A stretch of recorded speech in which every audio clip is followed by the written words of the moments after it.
आज मैं दसा बगैर तो बंदे बड़े वेखे होंगे पर इंजे वर्गा किसी भी वेखे होंगे। आ बेटा माशाल्लाह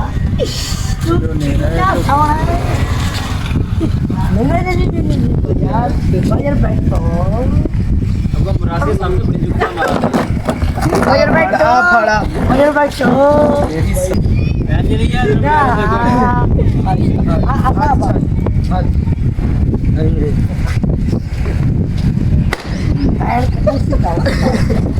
पिटाओ सॉरी हाँ नहीं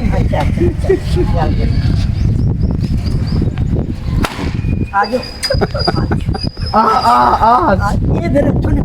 वाह तेरे वाह ओ मेरा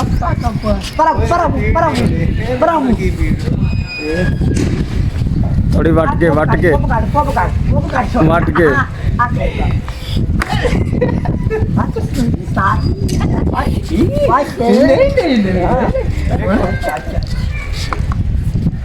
Oh my god,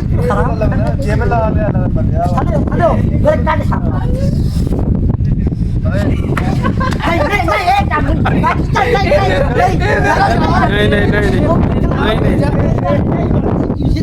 सीधा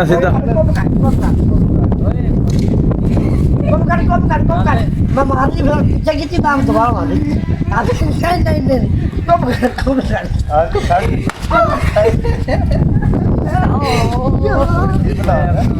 Oh my god.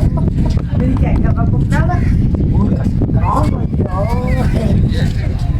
Aja sih. Nah, enak nih. Oh, ini mana?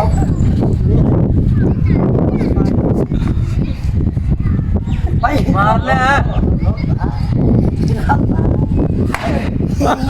Ao sao? Ao. गोब गाड़ गोब Gad ba. Wah. और गाड़ और गाड़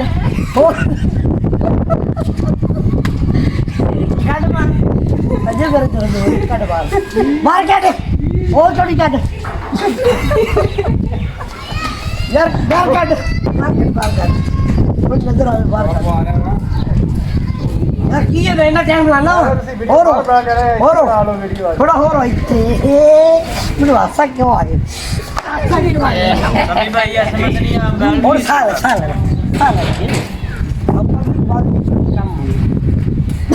आज नट के रखो ਇਹ ਵੇਖੋ ਜੀ ਛੋਟਾ ਪਿੰਡ ਦੇ ਵਿੱਚ ਛੋਟਾ ਗੁਰੂ ਹੁੰਦੇ ਆ ਕਰੋੜ ਕਰਕੇ ਦੇ ਵਿੱਚ ਹੀ ਕੰਮ ਹਰ ਬੰਦਾ ਕਹਿੰਦਾ ਤੂੰ ਕੰਮ ਸ਼ੁਰੂ ਕੀਤਾ ਪੂਰੇ ਪਿੰਡ ਸ਼ੁਰੂ ਕਰ ਦੇ ਸਹੀ ਹੈ ਨਾ ਨਾਮ ਬਣਦਾ ਲੋਕਾਂ ਨੂੰ ਰੋਜ਼ੀ ਮਿਲਦੀ ਹੈ ਇਸ ਤਰ੍ਹਾਂ ਹੈਲੋ ਇਹ ਜੀ ਛੋਟਾ ਗੁਰੂ ਹੈ ਹਾਂਜੀ ਭਾਈ ਤੁਸੀਂ ਕੁਝ ਕਹਿਣਾ ਚਾਹੁੰਦੇ ਜੀ ਨਵੇਂ ਬੰਦਿਆਂ ਨੂੰ ਮਿਸਟਰ ਗੁਰੂ ਪਹਿਲੇ ਇਹਦਾ ਚੈਨਲ ਦਾ ਨਾਮ ਸੀ ਛੋਟਾ ਗੁਰੂ ਹੁਣ ਮਿਸਟਰ ਗੁਰੂ ਦੇ ਨਾਮ ਤੋਂ ਕੋਈ ਨਵੇਂ ਬੰਦੇ ਆਉਣ ਵਾਲਿਆਂ ਨੂੰ ਕੁਝ ਕਹਿਣਾ ਚਾਹੁੰਦੇ ਜੀ ਕੀ ਕਰਨਾ ਚਾਹੀਦਾ ਉਹਨਾਂ ਨੂੰ ਇਸ ਕੰਮ ਦੇ ਵਿੱਚ ਕੀ ਕਰਨਾ ਚਾਹੀਦਾ ਅਗਰ ਤੁਸੀਂ ਚਾਹੁੰਦੇ ਜੇ ਵਾਇਰਲ ਹੋਣਾ ਚਾਹੁੰਦੇ ਜੇ ਕਾਮਯਾਬ ਹੋਣਾ ਚਾਹੁੰਦੇ ਜੇ ਆਪਣੀ ਮਿਹਨਤ ਕਰੋ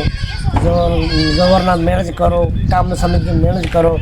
ਅਗਰ ਤੁਹਾਡਾ ਸਰਦਾ ਵਾ ਤੁਸੀਂ ਇਹ ਕੰਮ ਕਰਨਾ ਚਾਹੁੰਦੇ ਜੇ ਕਰੋ ਅਗਰ ਤੁਹਾਡਾ ਨਹੀਂ ਸਰਦਾ ਆਪਣੇ ਜਿਵੇਂ ਕੰਮ ਕਰ ਰਹੇ ਹੋ ਕਰੋ